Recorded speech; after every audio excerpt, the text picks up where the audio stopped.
Terima kasih kepada Bapak Philip Gobang atas kata sambutannya dan telah membuka acara talkshow pada hari ini. Baik Bapak Ibu yang terhormat, untuk selanjutnya kita masuk pada acara inti acara talkshow pada hari ini.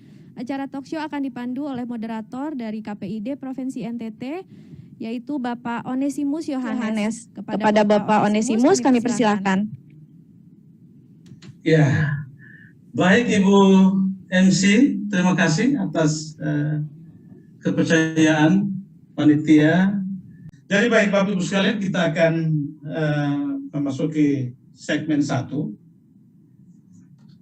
Untuk tempat yang pertama,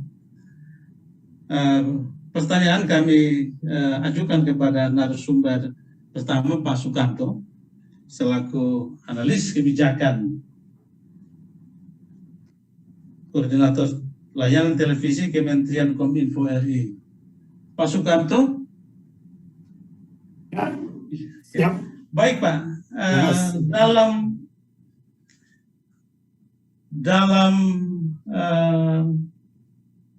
tema kita saat ini, NTT siap analog switch off tahun 2022, dan secara umum tagline yang dibangun adalah bersih gambarnya, jernih suaranya, dan canggih teknologinya. Nah, Pak Sukamto mungkin bisa memberikan sedikit gambaran kepada peserta apa manfaat dan urgensinya ya, migrasi penyiaran televisi terestrial dari teknologi analog ke teknologi digital atau yang kita kenal dengan ASO, analog switch off,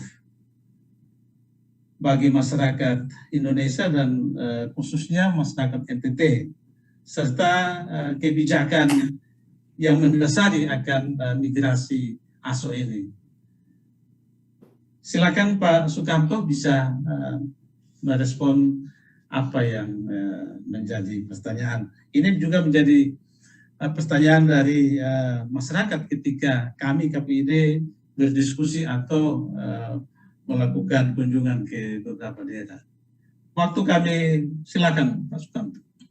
Baik, terima kasih Pak Yohanes. Jadi mungkin sebelumnya saya akan menyapa dulu kepada yang terhormat Bapak Philip Gobang, staf khusus bidang komunikasi dan politik Menkominfo, kemudian juga pada Ibu Emi Julia, Ketua DPRD NTT, dan kepada yang terhormat juga Bapak Abraham Maulaka, Kepala Dinas Kominfo Nusa Tenggara Timur, serta para narasumber dan juga para hadirin yang hadir dalam acara ini. Mungkin untuk menjawab pertanyaan tadi, sebetulnya tadi banyak sudah dijelaskan baik oleh Bu Emi, kemudian oleh Pak Philip, serta juga Pak Maulaka berkaitan dengan konteks digitalisasi ini. Nah, untuk menjawab, saya hanya menambahkan aja mengenai berkaitan tadi konteks teknologi dan seterusnya. Saya mungkin harus sedikit menggunakan paparan yang kurang lebihnya relevan dengan pertanyaan tadi. Siap. Ya. Oke, panitia bisa disiapkan. Ya, sudah disiapkan.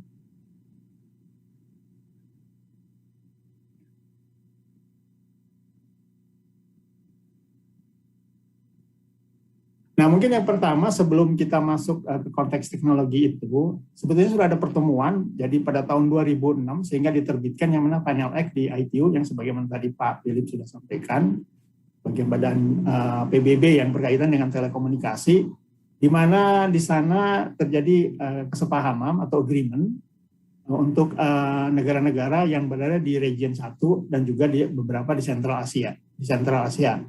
Mereka akan melakukan penghentian analog. Karena ada beberapa keuntungannya, sebagaimana tadi juga saya skipping dari pertanyaan-pertanyaan yang tampil, tadi saya sempat baca.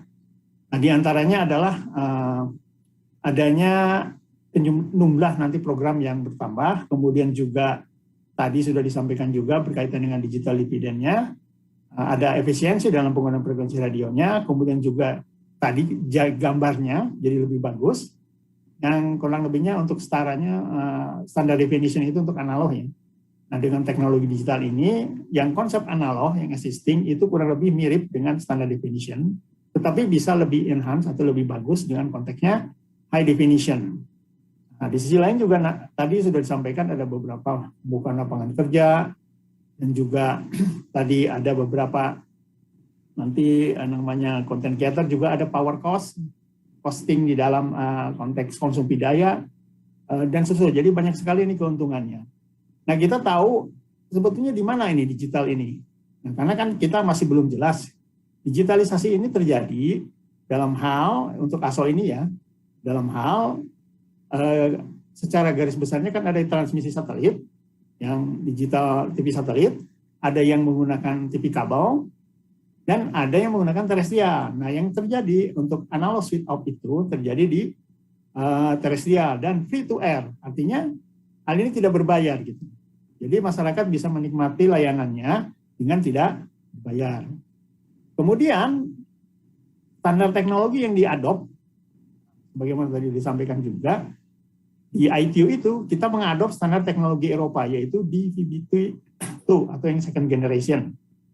Nah, tadi gambarnya jernih, atau suaranya jernih, gambarnya juga bagus ya, artinya tadi ada pasir-pasir itu atau semut seperti ini yang analog, yang mungkin bisa nanti dibayangkan, ini nanti tidak akan ditemukan di dalam konteks digital, nanti bening seperti ini gambarnya. Di sisi lain juga negara-negara lain sudah melakukan analog switch off-nya, beberapa negara bahkan sudah banyak.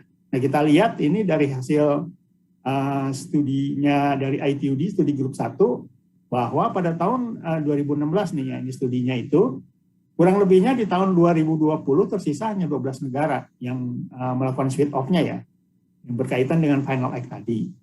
Masuk kita di ASEAN mencanangkannya 2020 juga sebetulnya. Indonesia itu termasuk negara yang terlambat. Nah, sisanya ini ada Filipina kalau tidak salah 2023-nya, dan yang terakhir ini Timor Leste yang berdekatan dengan ini NTT ya, kurang lebihnya. Jadi itu negara yang istilahnya paling ini ya, terlambat dalam hal ASO-nya. Nah, ini di ASEAN kita waktu itu ada agreement atau kesepakatan milestone-nya itu di 2020.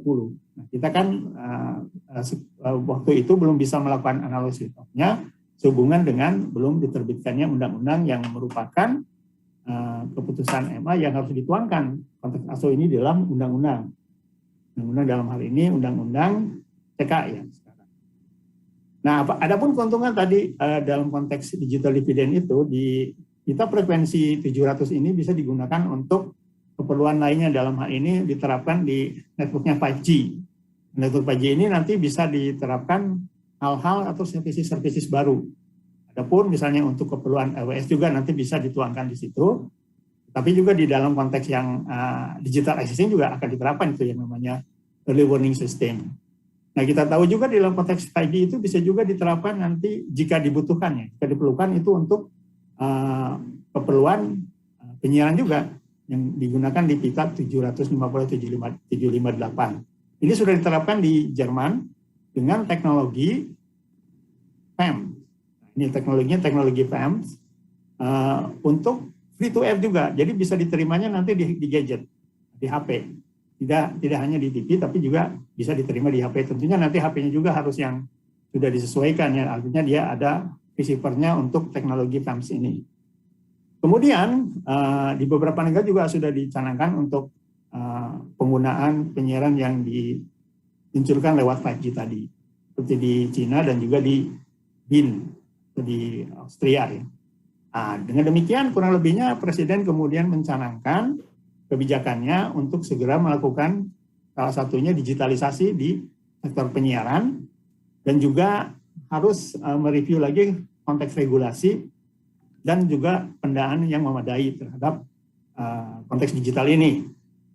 Nah, terbitlah yang namanya Undang-Undang Nomor 11 tentang Cipta Kerja yang merupakan dasar hukum untuk melakukan ASO tersebut, selain undang-undang yang existing, Undang-Undang Telekomunikasi berkaitan frekuensinya, dan 32 tentang penyiaran, serta aturannya selama tidak bertentangan dengan Undang-Undang 11 itu bisa tetap dilaksanakan.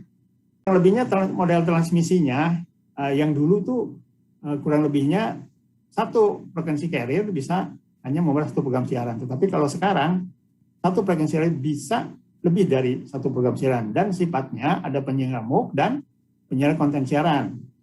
bagaimana kita lihat, tergantung dari settingan parameter teknis MOOC-nya, maka berapa jumlah konten siaran yang akan dibawa serta kualitas layanannya.